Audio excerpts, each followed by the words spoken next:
¿Qué tal? Muy buenas tardes. Mi nombre es Álvaro Almazán, estudiante del doctorado en Administración en la Universidad de IEXPRO. En esta ocasión les vengo a hablar sobre el comportamiento de los grupos en la organización. Para ello, primero vamos a definir qué son los grupos. Los grupos son un conjunto de dos o más personas que se reúnen o que se juntan con un fin específico. Dentro de la organización, obviamente hablamos de grupos que pueden ser formados naturalmente o establecidos por alguna jerarquía.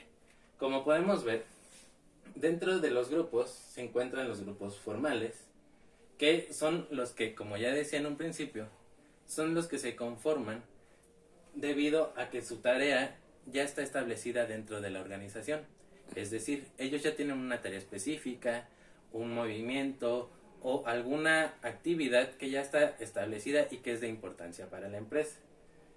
Obviamente estos grupos ya tienen metas establecidas y un ejemplo de ellos, de los grupos formales, son los grupos de mando y los grupos de tarea.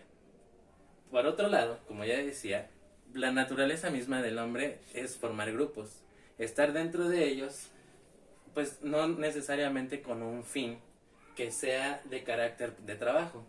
En estos casos se llaman grupos no formales, que son grupos no estructurados y que son de manera espontánea. Estos grupos también pueden ser denominados de intereses o amistosos. Es interesante ver cómo la naturaleza del hombre pues hace que nos juntemos. ¿Se han preguntado ustedes por qué es que siempre nos juntamos en grupos? A veces nos juntamos en grupos por cuestiones de seguridad, por sentirme seguro dentro de alguna organización, dentro de que estoy con más gente. También puede ser que estoy por mi autoestima, el no querer sentirme solo, o por poder sentirme poderoso con más gente, o de algunas otras cuestiones que pues si se dan cuenta siempre hacen que estemos de algún modo dispuestos o llevados a establecer grupos. Bien, pasando a la propiedad de los grupos. Todos los grupos se conforman de alguna manera. La mayoría de las ocasiones se organizan de esta manera. Tienen un rol. El rol es el puesto o la función que cada uno de los integrantes de ese grupo va a desempeñar. Todos estos roles se caracterizan porque en algún momento este tipo de rol, el papel que está jugando esa persona, nos puede decir en determinado tiempo cómo va a ser su comportamiento. Así bien, pues, dentro de los grupos también existen normas. Las normas son las reglas, el común acuerdo que tienen todos y que se respeta, que también nos puede decir en algún determinado momento cómo vamos a actuar, cómo nos vamos a desenvolver en determinada cuestión o no, o sea, cuando hay algún problema o no, podemos comportarnos de alguna forma, pero ya con una norma establecida, ya sabemos qué vamos a hacer o qué no vamos a hacer. El estatus, bueno, el estatus es una característica de posición, es un rango que generalmente, pues, a veces nos hace estar en ese grupo porque nos queremos sentir de esa posición, en esa altura, estar en esa élite, digámoslo así, y por eso me quiero sentir perteneciente a este grupo. El tamaño, bueno, pues es obviamente el número de integrantes, que, bueno, es de gran importancia cuando hablamos de la organización, debido a que en una organización el número de los integrantes es un factor primordial, ya que a veces, si el grupo es pequeño, pues generalmente tienden a trabajar más rápido. Y cuando el grupo es más grande, pues en primera veces es difícil de controlar, y en segundo se puede caer en algo que pues de cierta manera puede ser un conflicto porque empiezan a haber factores como de distracción o factores en el que algunos dejan de trabajar esperando o esperanzándose que el otro haga el trabajo por ellos. La cohesión es la unión, la compenetración que tienen todos los integrantes de este grupo y que a mayor cohesión, pues mayor productividad va a haber. La cohesión no es más que ya cuando un entendimiento, digámoslo así, en el cual todos los integrantes ya trabajan de una manera conjunta, trabajan bajo una misma meta y efectivamente pues puede hacer que el trabajo sea más eficaz y eficiente. Bien, en esta parte estamos viendo las etapas del desarrollo de un grupo. La primera etapa es la formación, en la que se empiezan a reconocer todos los integrantes del grupo, en la cual también se empiezan a adaptar de cierta manera, por así decirlo, empiezan a ver cuáles van a ser las funciones. Es la primera etapa, la formación. La segunda etapa es la tormenta. Tormenta, si se dan cuenta desde el mismo nombre, nos lleva a incluir algo que pues nos dice que puede haber un conflicto. En este caso, en un grupo y hablando de las organizaciones, ese conflicto va a ser simple y sencillamente por quién va a establecer el orden, quién va a ser el dirigente, quién va a ser el líder de todo este grupo, y por eso es que hay una tormenta. Pasando al siguiente nivel es la normalización, en el cual obviamente ya se adoptó un líder y en este ya todos tienen la idea de qué se va a hacer, cómo vamos a trabajar, puesto que ya determinamos un líder.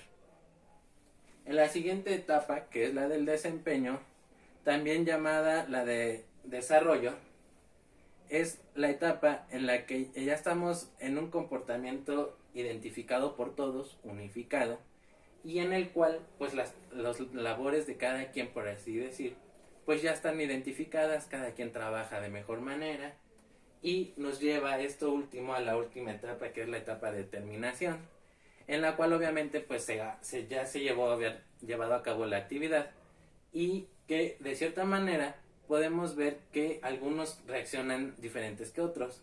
¿A qué me refiero? Una vez acabado este proceso del grupo, pues muchos se pueden enfrentar a algunos tipos, digamos, de personalidad. Habrá quienes pues se quedan con una gran amistad, se quedan con buenas relaciones laborales. Hay quienes elogian a los demás porque les gustó trabajar con ellos. O todo lo contrario, pues muchos pueden sentirse solos, pueden sentir que no dieron lo que tenían que dar, en fin. Bien, este es otro modelo que muestra cómo para una organización o un grupo en el cual es de un tiempo o un lapso que va a durar muy poco. En este modelo, que se llama zigzagueante, se establece la dirección del grupo como primera etapa. En ella se dice obviamente las funciones y obviamente, bueno, ya cuando se da esta función pasamos al paso 2, que es la fase de inercia, que es como esto, que es la inercia cuando todos ya establecimos y todos sabemos que vamos a trabajar. En la tercera etapa es la transición, que como se muestra aquí es la mitad de este proceso del grupo, en el cual en esta transición habrá algún tipo de cambio que se ve en el paso 4. Se producen cambios importantes. Si hubo una transición es porque hay algo que se debió haber corregido, nuevas funciones, nuevas tareas, y obviamente con un nuevo cambio se genera este quinto paso, que es la segunda fase de inercia. Es decir, ya que otra vez nos reacomodamos, volvemos a trabajar. Para que por última fase se pasa a la actividad acelerada. En esta actividad se trabaja de una manera más rápida para llegar a la culminación. Una manera acelerada porque ya todos llevamos el ritmo y ya todos sabíamos qué hacer. Bien, una función de la comunicación dentro de la empresa y para los grupos es que obviamente la comunicación puede servirnos para controlar, para motivar, para expresarnos emocionalmente y obviamente para enviar información.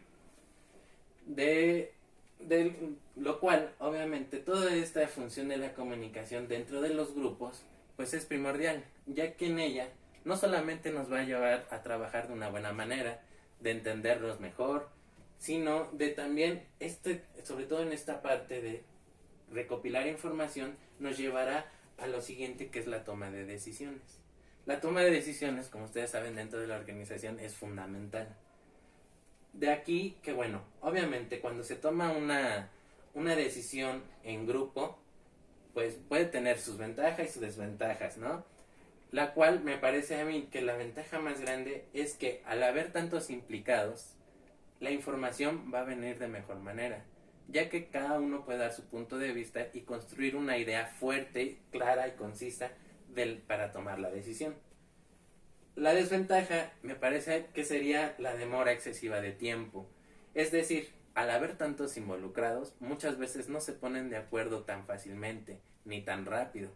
Es por eso que vemos que el proceso, la función de la comunicación en los grupos es importante, ya que también hay comunicación que no solamente es entre los grupos, sino a veces es entre las jerarquías dentro de la empresa. La información, la comunicación puede ir hacia arriba o hacia abajo, dependiendo, ¿no?, del nivel jerárquico del que estemos hablando.